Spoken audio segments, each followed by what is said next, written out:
Yo, what's going on, guys? Welcome back to the channel. Today we're talking about Gene Matsumoto versus Dan Argueta.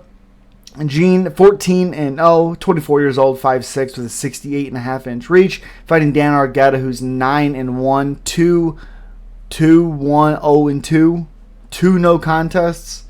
Ronnie Lawrence no contest, Miles John no contest.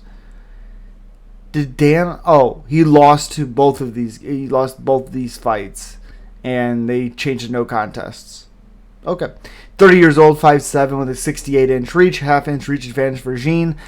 I really like Gene in this one. I think he is so much fun, being 6 years younger, but 8 finishes out of his 14 wins. If you watch him on the Contender Series, really, if you watched any of his fights, he is a lot of fun. Now, he's not fighting the best of competition for sure, but again, he's fought 10-3, 13-6, 9-3, 9-1, and then 7-0 and 6-0 for sure. But has done some really, really good things. I think some of the hesitation of picking Dan Argueta in this one is Dan is good with getting fights to the ground, but he doesn't try too much. He doesn't overdo things. Doesn't really put himself in bad positions, but he also doesn't keep himself out of bad positions, if that makes sense. Like, he'll get a takedown and stay in guard, or go to half guard and then stay in half guard. He won't try to move. He won't try to adjust. He'll be cool with that control time. Fighting a guy like Matsumoto, who's 14-0, 6 years younger,